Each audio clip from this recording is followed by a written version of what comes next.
কবুল বলতে হবে না।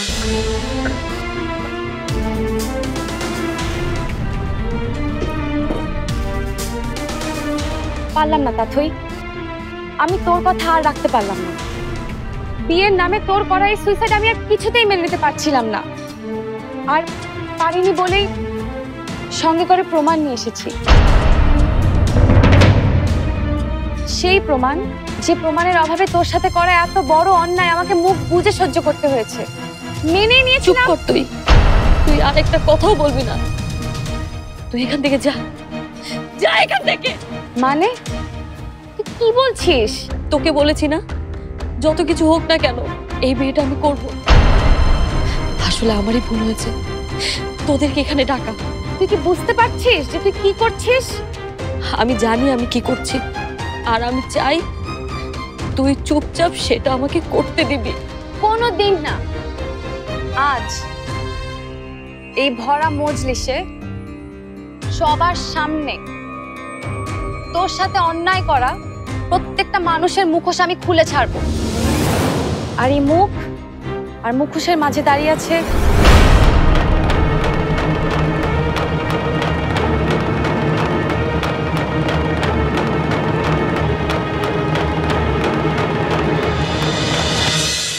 এই ত্রপা।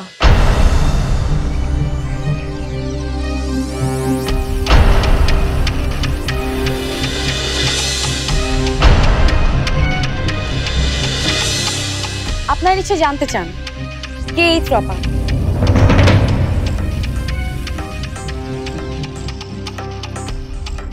মিস্টার রাজীব খান, ত্রপার পরিচয়টা কি আপনি সবাইকে দিবেন? সেই সাহস কি আপনার আছে নাকি? এই যে বরের বেশে দেখছেন মিস্টার রাজীব খান, আমার সবচেয়ে প্রিয় বন্ধুর হবু হাজব্যান্ড। এই মিস্টার রাজীব খানের স্ত্রী হচ্ছে ওই ত্রপা। লিমা, তোমার মাথা ঠিক আছে তো? তুমি এসব কি বলছো?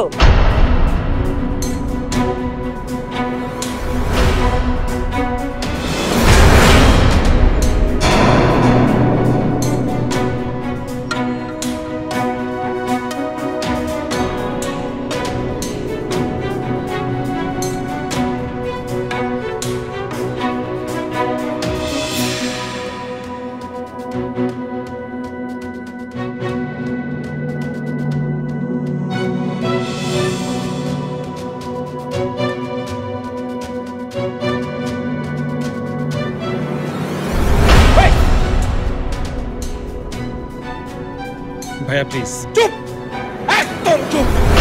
তাথই, তুই কি এখনো চুপ করে থাকবি? ভাইয়া তুমি হাসানকে ছেড়ে দাও, আমি বলছি ওকে ছেড়ে দাও।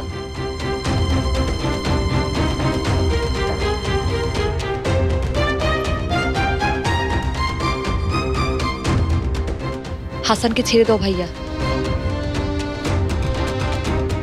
আমি বলছি ছেড়ে দাও।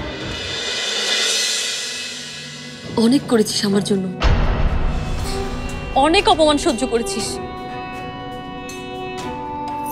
আর না, আমারটা আমাকে বুঝতে দিলি মা।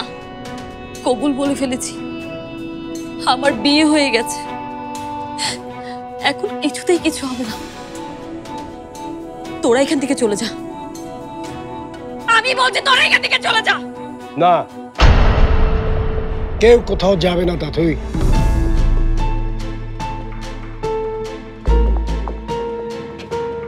তিন কবুল বলার আগে বিয়ে হয় না।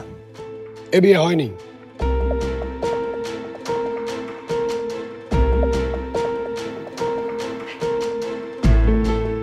তুমি আমার মেয়ের মতো মা, আমাকে বলো ওই রাজীব তোমার কি হয়?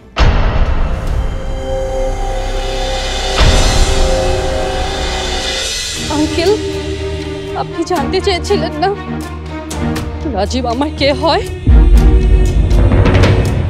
You rascal! কি করছো তুমি হিমেল? যা এতদিন করা উচিত ছিল। কার এত বড় সাহস যে আমাকে বাধা দেয়? কার এত বড় বুকের ফাটা? একবার যখন বলেছি তখন 3 কবুল পড়েই আমি ওকে বিয়ে করব।